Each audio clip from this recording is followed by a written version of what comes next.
Сайн бацхан хүүхдүүдээ хөгжим мэг шатхан чимэг байна. За өнөөдрийн хичээлээр та бүхэндээ гуйлан үлээр хөгжмийн зэмсгүүдийн тухай тавьж үзэх болно. За гуйлан үлээр хөгжмийн зэмсгүүдийн бүх хэсгийг металлаар хийдэг. Эхэртний түүхтэй анх ан амьтны эвэр духаар хийдэг байснаа хожим нь төмрөөр хийдэг болсон юм байна. Тохионы зориулалтад ашиглаж байснаа боловсонгүй болж найрал хөгжмийн нэнд багтсан ч хуучны хэв шинжээ хадгалсаар байна. Тохионы зориулт гэдэг маань хүүхдүүдээ ан амьтны утаа ингэж хөгжмөөр тохиод ургаж байсныг та бүхэн киноос үзчихсэн байх. Тэр зориултаар ашиглаж байсан гэж хэлж байна. За бүх хөгжмийн зэмсгийг мундштук буюу энэ хоёр урвалыг нийлүүлж турган үлээхэд зориулсан хошуутай учраас гуйлан үлээр гэж нэрлсэн байдаг. За хүүхдүүдийн 6 сараараа өмнө нь дандаа ийм хошуу байгаа. За тэгвэл хамгийн ихний хөгжим маань труба буюу нарийн бүрээ. Хамгийн дээд нотуудыг тоглодог цээл нарийн дуутай 3 даралтын тусламжтайгаар хөг сольж тоглодог найрал хөгжмийн бүрэлдэхүүн 3 зарим тохиолдолд 4 л байт юм байна. Нарийн үгийг гаргадаг гэсэн үг. Нэгэн дууг труба гэж яаж тоглох вэ?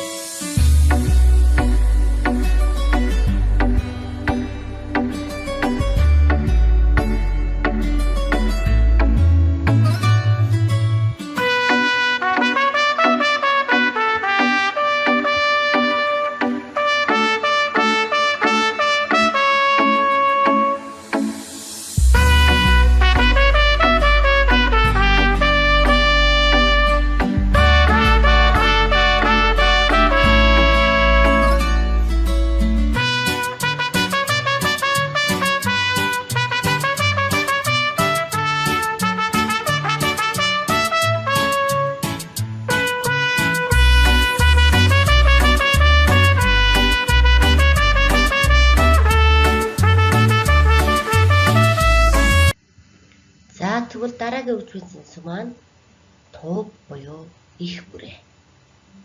Хамгийн доод үнгийг татаж тоглодог левер хөгжим. За найрал хөгжимд нэлээд сүлд орж ирсэн байна. Ийм дуутай хөгжмийн зэмсэг бүтээх эрэл хайгуул хийсний дүнд 19 төр зуунд бий болжээ. 4 даралтын тусламжтайгаар хөгсөж тоглоно. Найрал хөгжмийн бүтэцэд 1-2 багтдаг байна. За тэгвэл мөн бүгдээрээ бас нэгэн гослол хөгжмөөр тоглолтыг сонсъё. Та бүхний бас мэддэг дуугаа.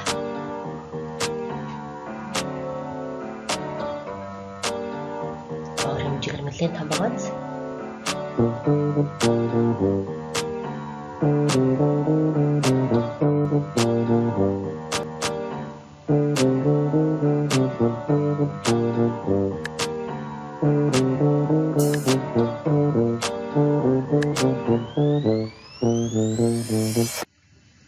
За дараагийнх нь тромбон буюу татах бүрээ. За бусад гуйлан хөгжмүүдээс ялгагдах нэг онцлог нь даралт байхгүй. Бусад даралттай байсан урт хөндийн хоолойг утасгаж богиносгох замаар хөг сольж тоглодог. Дотроо тромбон, бас тромбон гэсэн хоёр төрөлтэй тийм ээ. Ерөнхийдөө өтгөн аргил дуу гаргадаг бөгөөд суурин гашил болж ашиглагддаг. Найрал хөгжимд 3-аас 4 байдаг. За энэ мань сонирхолтой бичлэгээ та бүхэндээ өргөе. Машин дандаа дамжаа одоод жижигхэн авсан байгаа шүү хүүхдүүдээ. Та өөрсдөө интернетээс гүйцэж үзэж болно.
дараагийн хөгжим маань Волторн буюу угалзан бүрээ.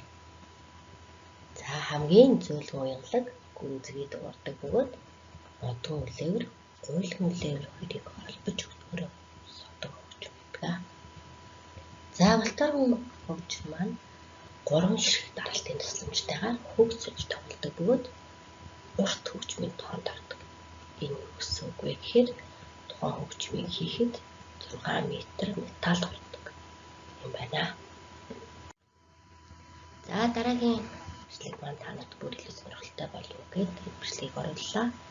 Энэ бол Волторн буюу угалзан бүрээ, трампет буюу труба хөгжмүүдийн оршил байна.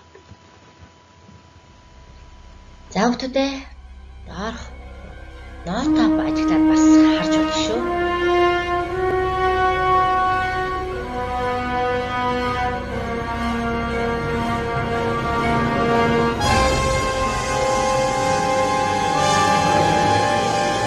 Маш олон харшлаа өгдөг гэж байгаа.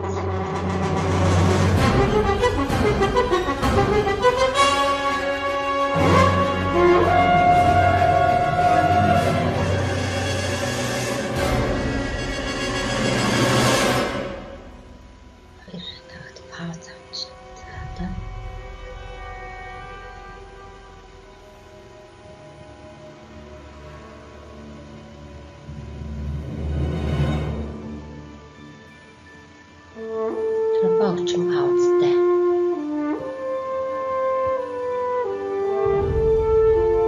За бидний үзсэн бас маш олон тэтгэд хэллэгээнүүд бас гарч байгаа. Та нар анзаарч харж байгаа бол нотны бичлэгийг хараарай бас хөтөдөө.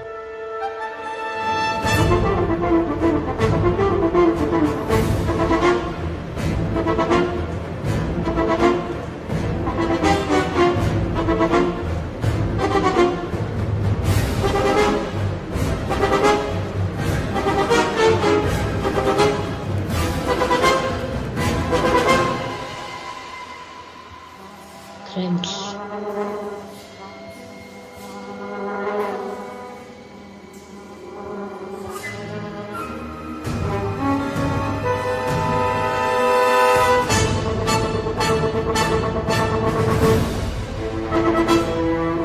Цаана оркестр буюу найрлагч хамт явж байгаа шүү.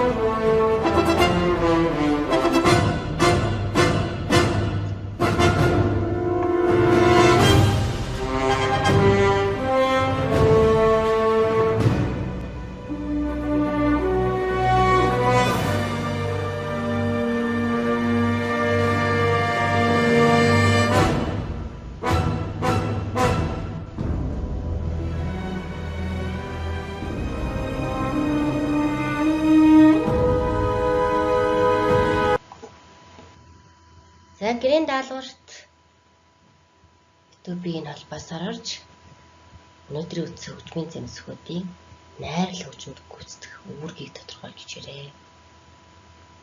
Хичээлийн тэмдэглэлээ номч за мөн энэ авсан хичээлийн доорх сэтгэл дээр хэлбэрээр харуулаарай. Дараа уулзлаа, баяртай.